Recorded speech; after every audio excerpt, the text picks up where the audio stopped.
35 years after Save a Log or Eat an Owl could be seen across the Pacific Northwest, the government environmentalists at the U.S. Fish and Wildlife Bureau want to kill 500,000 owls to save the owls. In the world of transgender surgeries, terrorist cryptocurrencies, and senile presidents, the owl wars that entered the 1990 presidential election seem implausible, but they cost tens of thousands of jobs, wiped out sizable amounts of the logging industry in the Pacific Northwest, and helped solidify Oregon and Washington as hipster strongholds that no Republican could win. It all started with listing the spotted owls as an endangered species.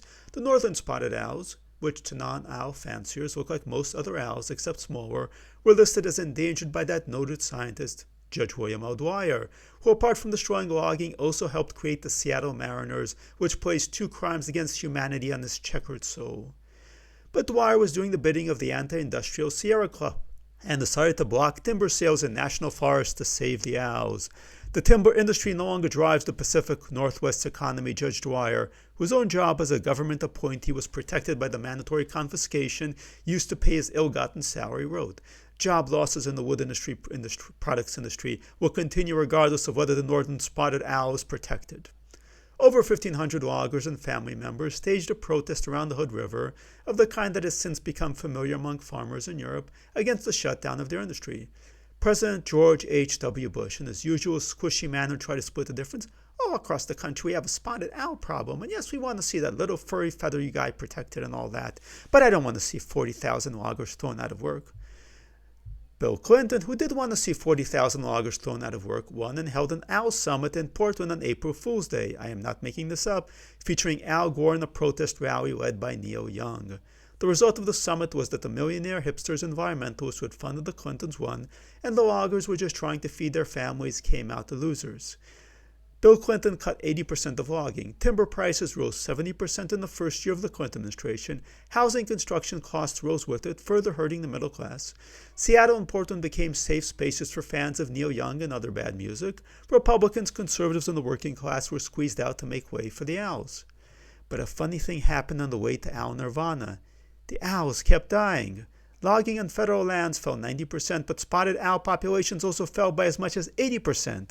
The number of furry feathery guys today is down 75% since Bill Clinton, Judge Dwyer, and the Sierra Club wiped out loggers to protect the owls, and now numbers are falling 2.9% every year. Environmentalists railed that the Trump administration's expansion of forest areas where loggers could work was heartbreaking, callous, and offensive to an endangered species. But the real threat to the spotted owls wasn't the loggers, but other owls. Environmentalists had known and lied about the fact that barred owls were expanding their territory and driving out the spotted owls. But the spotted owls provided a convenient excuse for a government power grab. And now if the spotted owls disappear, so does the excuse for government abuses of power. That's why U.S. Fish and Wildlife has discussed killing the owls to save the owls. The proposal would use trained shooters to kill 470,000 barred owls. And if enough of the barred owls are killed by the government, maybe they can be listed as an endangered species and protected by the government. And if they expand too much, the government can shoot them all over again. The Endangered Species Act was supposed to protect owls, species, specifically threatened by human behavior. But now the environmentalists are protecting owls from other owls by killing the owls. The same government environmentalists who bemoaned the hunters who wiped out the passenger pigeon are now proposing to do the same thing to take sides in the owl wars. No, should the question of which owls live or die be up to us? Nature has its own free market economy and its own meritocracy, and no amount of shooting barred owls will save the spotted owls. The trouble is that the spotted owls are interbreeding with barred owls. Unless the environmentalists can convince spotted owls to avoid owl miscegenation, the outcome will be some sort of mixed spotted barred owl. The Biden administration had proposed killing the mixed spotted barred owl because the owl miscegenation can only be solved with total owl genocide. The government has already decided which owls belong in Oregon, and the creator, nature, and biology don't get a say in it.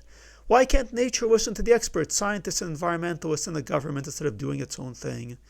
The owl wars have been going on for over 3 decades now. Since Neil Young and Kenny Loggins were warbling about the owls in Portland, the pro-logger Bush administration was replaced by the pro-owl Clinton administration, then by the pro-logger Bush administration, then by the pro-owl Obama administration, the pro-logger Trump administration, then the pro-owl and anti-owl Biden administration, and now the, once again, pro-logger Trump administration, which will hopefully stop the attempt to kill the owls and save the owls at the same time.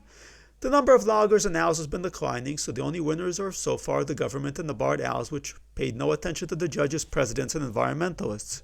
After claiming to love the animals, the environmentalists are turning to violence to fight nature, but violence has always been at the root of environmental and other forms of leftist activism.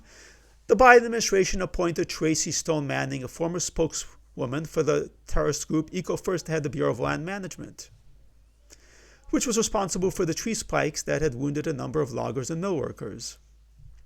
So it's difficult to say which is the more invasive species, the barred owls or the government.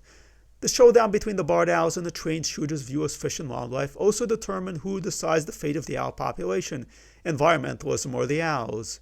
God, in his infinite wisdom, has made many varieties of owls, but only human beings could be stupid enough to create a government, the Sierra Club, and the U.S. Fish and Wildlife Service. In the contest between the works of God and the idiot works of man, the government has no chance. After wiping out logging to save the owls, the government wants to kill the owls. But my money is on the owls.